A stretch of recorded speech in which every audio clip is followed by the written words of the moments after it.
guys, welcome back to another YouTube video, and today we're going to be reviewing another yarn.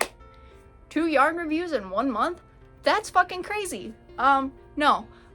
Originally I was going to review this back in December when it first came out, but then I saw this particular color and I'm like, nope, Valentine's Day vibes right here. We're gonna do it right now. So I thought this would be a better time to review this yarn because of the specific color that I got. So today we're going to be reviewing the Big Twist Winter yarn. This is color Peppermint Swirl. And I just kind of fell in love with it. I looked at it and I'm like, I'm not much of a Valentine's Day person, but this is giving me Valentine's Day vibes and I really want to make a sweater with this. So I followed the recommendation on the back of it, which is like three skeins. And I believe the original price for this was like $12.99, but I think I got it for like $5 because I got it for sale. I believe Joann still has it to this day. It's almost February and they still got it. But it's just like okay, let's talk about texture real quick. It's soft. I like how soft it is. Oh, it's anti-pilling. Acrylic. Okay. That kind of makes sense. This has a total of 601 yards. And it's 7 ounces. It takes a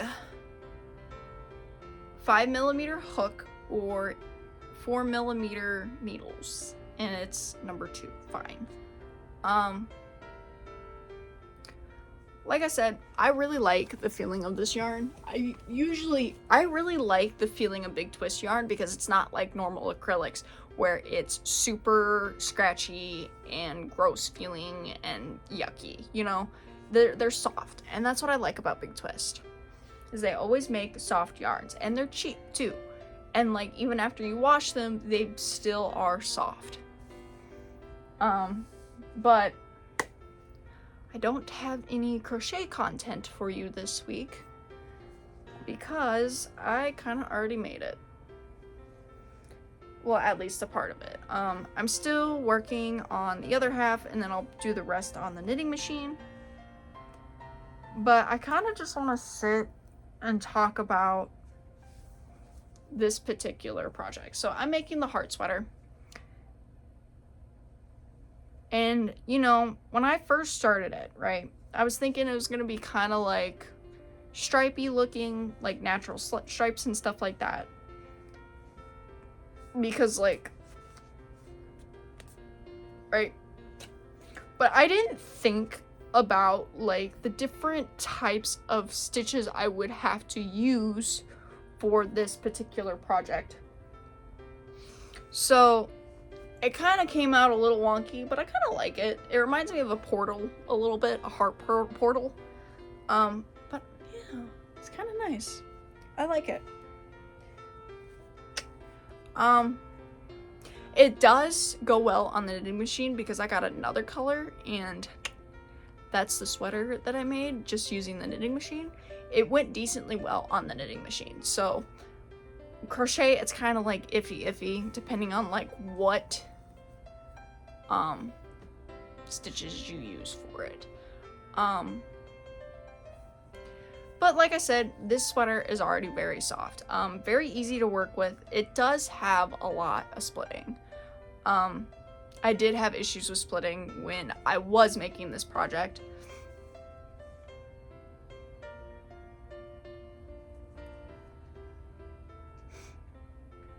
So that was kind of an issue. Not on the knitting machine though as much. So like, yeah, not as much on the knitting machine. So obviously, yeah, I need to finish this sweater. I started the second half of it and then I kind of just like forgot about it. I think it will be a really cool sweater. Because, like, what I kind of want to do is, like, when I'm done, I kind of want to either do, like, white ends or dark red ends. Like, for the hemming. To kind of, like, bring it all together. I think the dark red would kind of like,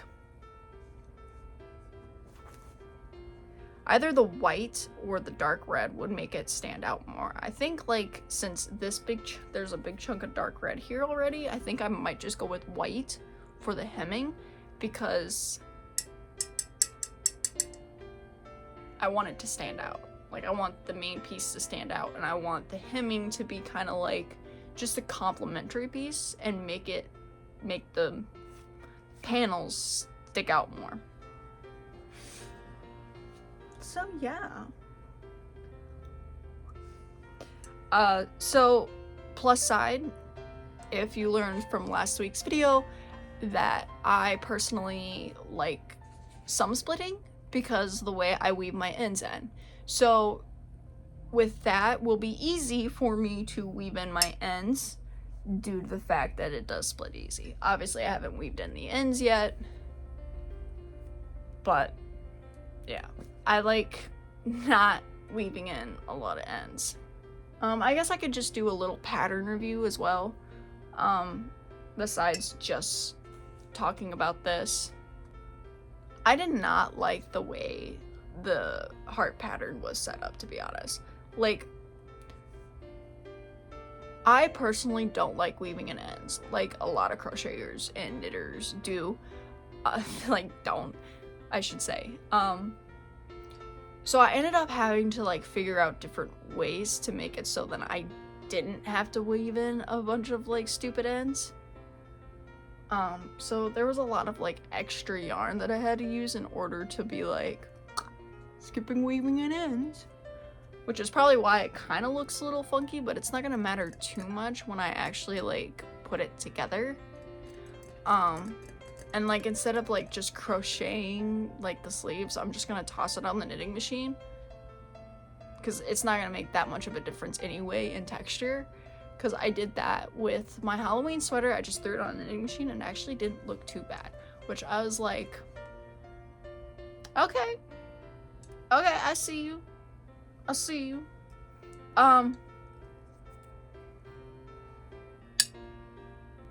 wasn't, and it's like, it doesn't take that long to do either, so that's why I was like, why not for all my sweaters I just throw it on the knitting machine, because that'll save me so much more time rather than just hand crocheting everything. And that way, if I do decide to sell the sweater, I could also sell it at a so I try to avoid weaving in ends as much as possible. I think that's what I was on, the topic I was on. I don't know, who knows, squirrel brain happened. But yeah, I just wish it would have lined up a little bit better for this particular sweater. Like, I think those colors would be great, but I think personally you would have to switch colors every single couple of rows, and I don't like doing that, which is why I do like the auto pulling yarns, because they line up, but they don't always line up perfectly, which sucks. That's the kind of the whole like deal with like the granny square yarn, is that it's like an auto pulling thing, but it doesn't always line up evenly. The dyes are always mixing in with each other, so it's kind of like awkward looking. But there's still a lot of cool things you can do with it. You just need to know like how much yarn a particular stitch takes and how many you would need to like finish up a row to make it like line up perfectly. Cause like I've made like eyeballs with that granny square yarn, and I've made like full granny squares, regular granny squares. I made this sweater out of that granny square yarn. This like the hexagons and everything. Like, I made this. I had to make it a little bit bigger than the pattern called for because my chest is a little wide. Not to brag, but it's a little broad. But anyway, yeah, so it's all about the technique that you're using for these auto pulling yarns and knowing how much it takes, which is honestly the hard part when it comes to making stuff like this. But it's also nice to have, like, another reason why it's nice to have them is, like, it saves so much time with switching colors. Like, don't get me wrong, sometimes it's, like, necessary to do that depending on what project you're working on. But at the same time, it's annoying to calculate everything out, if you get what I'm saying. So, I guess that's just one main problem that I have with, like, auto pulling yarns in general. Overall, getting back to what we were originally talking about, I would give this about a 6 out of 10. There are more bads to good, but I wouldn't necessarily say I wouldn't buy this yarn again. Because I do like it. I do like the colors. I think this is not more, like, these colors, I wish they were more on par with what they came out with. Like, this is more of Valentine's Day colors than it is Christmas colors.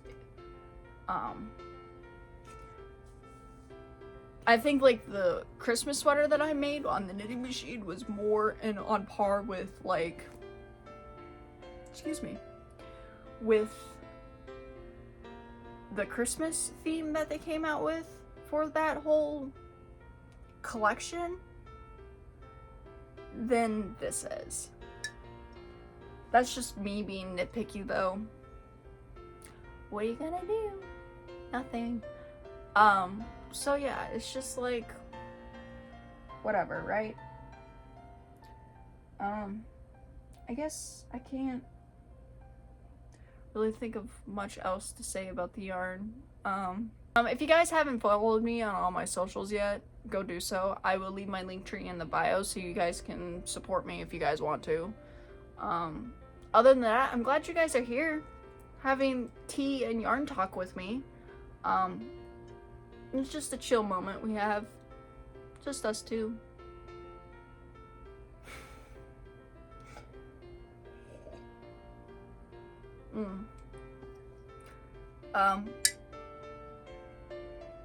I'm drinking Earl Grey tea this week.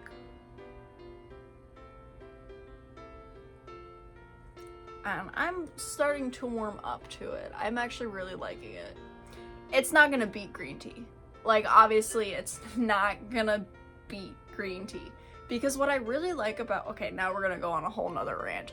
Because why the fuck not?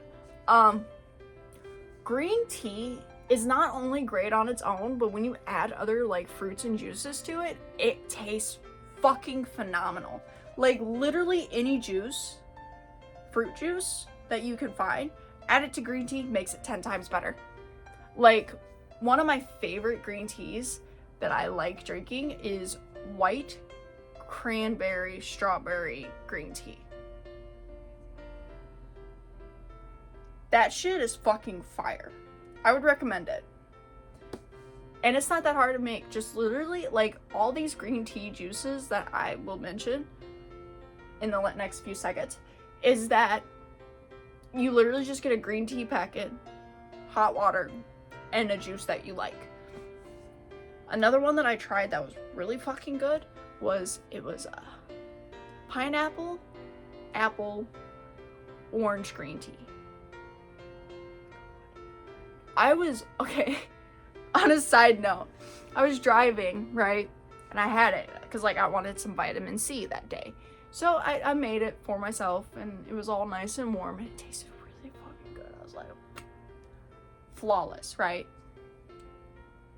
My dumb ass set it on the seat, so it fucking spilled everywhere.